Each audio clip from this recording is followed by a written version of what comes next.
أما بعد فأعوذ بالله من الشيطان الرجيم بسم الله الرحمن الرحيم ألا إن نفسا لن تموت حتى تستكمل رزقها. نن جمعه کې مخکې جمعه کې مې د آخرت د عقیدې بیان کړو او نن جمعه کې د آخرت ته چې کومه لاره ده چې موږ ورته مرګ وایو، د مرګ متعلق د مسلمان چې کومه عقیده ده د هغې بیان درته کوم. مرګ یو حقیقت دی، هېڅوک انکار نشي کولی.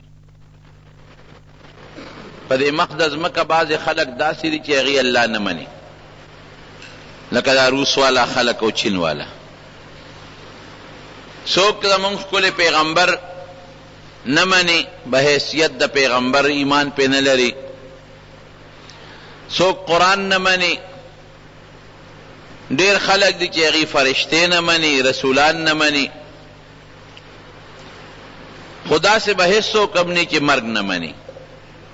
مرګ هر انسان مني، بوډۍ هم مني او ځوان هم مني، بادشاه هم مني او غریب هم مني. هېڅوک د مرګ نه انکار نشي کولی او دا هر سړی مني چې د دنیا ته څوک رالل یو ځل به د خامخا ځي او چې په کم لاره باندې د دنیا نه ځي هغې ته مرګ وایي. صرف دومره خبره ده چې زمونږ په مرګ باندې ایمان دی او د ډېرو خلکو په مرګ ایمان نشته، مني او ایمان نشته. اوس به ته وایې چې مرګ یو سړی مني نو د ایمان څه معنا چې ایمان پې نشته. نورونو زمونږ دا یقین دی، د مرګ ایمان دی ته وایي چې زمونږ دا یقین دی، دا عقیده ده، دا کلک جزم دی، پورا هغه آخري مرتبه هم دا یقین دی چې الله هر انسان له یو خاص وخت مقرر کړی دی او یو خاص سبب مقرر کړی دی چې هغه خاص وقت راشي، الله به هغه خاص سبب روچت کی او انسان نه بساو بس. یعنی زمونږ ایمان دا دی چې انسان د دنیا نه ځي، دی په خپله خوښه نشي تلی، دی په سبب نشي تلی، دی به د الله په حکم ځي. الله ولا سبب مقرروي، دا سبب بانه ده خو دا سبب وجلی نشي چې وجلی د الله ذات پې وجلی. دا الله ذات یو فیصله کړې ده هغه زمانه کې چې نه اسمانونه پیدا و، نه دا ځمکه پیدا وه، نه دا کائنات پیدا و. هغه وخت د الله ذات فیصله کړې و چې فلان کې به په فلان کې ټیم پیدا کوم، چې اختیار بني دا زما خوښه ده، او په پلان کې ټیم به ولې یو سبب برابروم او په هغه سبب به تې سو باسم. نه د دې اختیار شته او نه د پلار شته او نه د ډاکټر اختیار شته. دې ته د مرګ عقیده وایي او یقین. او دا نور خلک څه وایي؟ هغې وایي یاره دې ګولی مړ که دا ګولی نه دې بچ شوی نه به ومړ، او دې فلانکي مرض مړ که او که دا ډاکټر له فلانکي له تللی وی نو دې به بچ شوی، او دې پلانکي ځای کې مړ شو او که د دې ځای نه دې اخوا شوی وی نو نه به وی مړ. د هغې دا خیال دی. که سړک ته نه وی تلی نو اکسیډنټ به نه وی والی. مونږ وایو دا خبرې خوشې دي چې الله والا یو ورځ یو ټیم یو سبب مقرر که، دی به دې سړک ته خامخا ځي، دا ګولی به دله خامخا راځي، دا بیماري به دله خامخا لګي او په دې به دې مري. دا زمونږ عقیده ده د مرګ متعلق. او دا الله فیصله د دې کې څه دي؟ مشهور آیت دی په قرآن شریف کې کل نفس ذائقة الموت، په دې دکانونو باندې او په دې بسونو کې هم لیکلی شوی دی چې هر د سا شی هغې له به مرګ خامخا راځي او د مرګ څکه به کوي. دا د الله د کتاب فیصله ده. او وبینیسو په انسانانو کې د حضرت آدم علیه السلام نه د هغې نه به یې رونیسو چې حضرت آدم علیه السلام دنیا ته لومبې راغلی د انسانانو پلار دی، مرګ نه بچ نه شو. ورپسې راځه حضرت نوح علیہ السلام، حضرت ابراہیم علیہ السلام، حضرت موسی علیہ السلام، او ډیر لوی لوی پیغمبران او ډیر لوی لوی مضبوط خانان او مضبوط د جایداد خاوندان او د بنگلو خاوندان، او ډیر لوی لوی طبیبان او حکیمان، لقمان حکیم چې خلکو له به علاج کو، هغه هم د مرګ نه بچ نشو. او ډیر لوی لوی بادشاهان، حضرت سلیمان علیہ السلام